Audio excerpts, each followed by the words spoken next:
Thank you for taking this call. I'm phoning up because I'm a white woman living with HIV. I've lived with HIV now for over 20 years. I'm very concerned about what UKIP is saying, this drain on the national health system. I don't believe that I am a drain on the national health system. I have been treated now for HIV. I'm extremely non-contagious. I've never taken drugs intravenously. I've always had monogamous relationships. I am not a threat to anyone. I have my virus is suppressed, and I can also have sexual relationships, and there's a minimal chance of passing it on, although I'm very safe.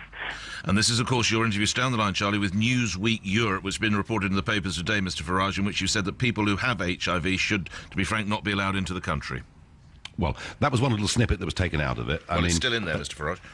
Charlie, you are a British citizen being treated with drugs for an illness, and it's a good thing that we've got the money and the resources to treat you. But if we turn the National Health Service, and the clue's in the name, it's designed for this country, if we turn the National Health Service into a global health service, we have a severe problem with resources. And just in the last year, we've had some leading cancer experts saying, look, we cannot go on providing cancer services to people from outside the United Kingdom. And this all comes in a broader context. What I was saying in that interview, and one little piece of it's been picked out, what I was saying is this: we need an immigration policy where we decide the quantity and the quality of those people that come to work, settle and live in our country. And just like Australia, America, in fact virtually every other country in the world, we want a good immigration policy that says we want people with talent, we want people with trade, we want people with skills, but we don't want people who've got criminal records, and we can't afford to take people who've got serious illnesses or life-threatening diseases. And that actually is the immigration policy that nearly the whole of the rest of the world pursues, and I don't actually see anything controversial in it whatsoever. Right, Mr Farage. You go ahead. Charlie, you go ahead. Can I interrupt?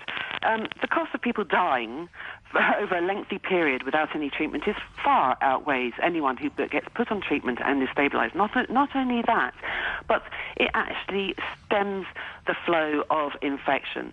The fact that you relate Ebola to HIV, which is something that has evolved so dramatically over the last 20-odd years, although I do think that the majority of the public are not informed of that, is something that you're negligible about. That how you can equate the two together is you're ramping up the fear, and it feels like what you're doing is you are playing the race card. I think we have to look at if you wanted to look at the way that the National Health Service spends their money, what we should be concentrating on is having a normalising screening for HIV. Absolutely normalising. What you do here, can I just in a finish sentence, my point? Yes, indeed, Charlie, but I must let Mr Farage respond in a sentence, Charlie, if you would. Just a wrap-up sentence, Charlie.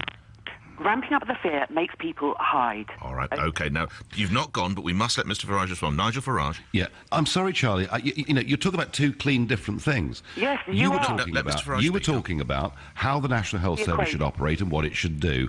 And I was talking about the National Health Service being for British people, and that if we open up the National Health Service to unlimited numbers of people from Europe and the rest of the world, there'll be fewer resources to treat people like you. With you, I think that you are playing a race card. I think that you are homing in on black people, and I think what you need to realise is actually this is not a black disease. Okay, we need to. I'm sorry. This really isn't good enough. You mentioned Ebola. I haven't mentioned Ebola. One of the biggest problems that we have with overseas HIV, health and the way that you link the two together and you're ramping up fear. No. I'm sorry. This is ridiculous. I haven't mentioned Ebola. Not ridiculous. I'm living with it, and I know how this affects people. What I will say to you is that tuberculosis now is costing the National Health Service a very great deal of money, and much of that is coming from Southern and Eastern Europe. Okay, the National Health Service is for British people and for families who in many cases have actually paid into this system. You didn't frankly have the balls to put country before party.